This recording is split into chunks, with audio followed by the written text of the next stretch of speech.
কিছুক্ষণ আগে আমাদের কাছে একটি অভিযোগ এসেছে যে একজন হজ যাত্রীর প্রায় 7.5 লাখ টাকা তার চুরি হয়ে গেছে, অর্থাৎ তার ব্যাগে ছিল 22,000 দিনার এবং এর 22,000 রিয়াল এবং এর সঙ্গে নগদ আরো কিছু টাকা, সব মিলে আমরা হিসাব করেছি প্রায় 7.5 লাখ টাকা ছিল। তো আমরা এখন রয়েছি সিসিটিভির রুমে, আমরা একটু সরাসরি দেখাতে চাই যে কিভাবে চুরির ঘটনা ঘটলো। এবং আমরা যেটি দেখতে পাচ্ছি যে সিসিটিভির যে ফুটেজ আমাদের সামনে রয়েছে, সেখানে দেখা যাচ্ছে যিনি ভদ্রলোক, যে হজ যাত্রী, তিনি মসজিদের ভেতরে তার পোশাক, এহরামের পোশাক পরছিলেন এবং সে মুহূর্তে তাকে আরেক সাইডে নিয়ে যাওয়া হয় এবং একজন, আমরা সেই ফুটেজটি একটু দেখানোর অনুরোধ করছি, কাইন্ডলি একটু ফুটেজটা একটু দেখাবেন।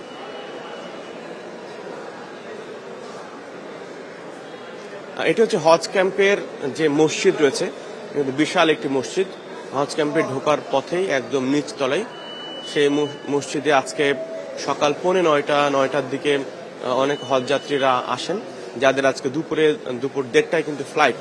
তারা মূলত এখানে প্রস্তুতি নিচ্ছিলেন এবং তাদের পোশাক আশাক পরিবর্তন করা এবং হজের যে পোশাক, ইহরাম পরা, এই কাজটি তারা করছিলেন।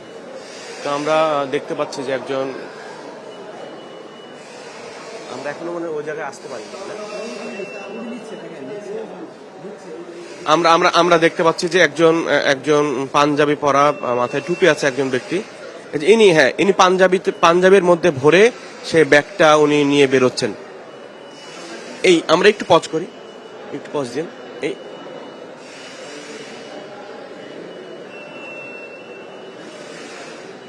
আমরা সেই যিনি চুরি করেছেন তার ছবিটা একটু দেখাতে চাই এবং এখানে দেখা যাচ্ছে যিনি পোশাক, ইহরামের পোশাক পরছেন, তিনি ডান পাশে এবং বাম পাশে আর এক লোক তার পাঞ্জাবি দিয়ে তার যে বেল্ট ব্যাগ, যে ব্যাগে মূলত 22,000 রিয়াল ছিল, সে ব্যাগটি উনি পাঞ্জাবির ভেতরে ঢুকিয়ে তিনি বের হয়ে আসছেন। আমরা একটু দেখাই,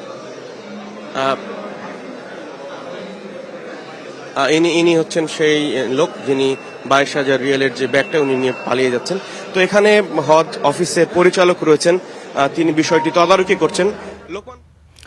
দর্শক, আমরা জানছিলাম আশকোনা হজ ক্যাম্প থেকে যে 22,000 রিয়াল হারিয়ে গিয়েছে এক হাজির, অর্থাৎ বাংলাদেশি টাকায় প্রায় 7.5 লাখ টাকা হারিয়ে গিয়েছে, সেই সম্পর্কে আমরা ভিডিও ফুটেজ দেখছিলাম এবং আমাদের সহকর্মী অভি কিন্তু বিস্তারিত জানানোর চেষ্টা করছিলেন আমাদেরকে।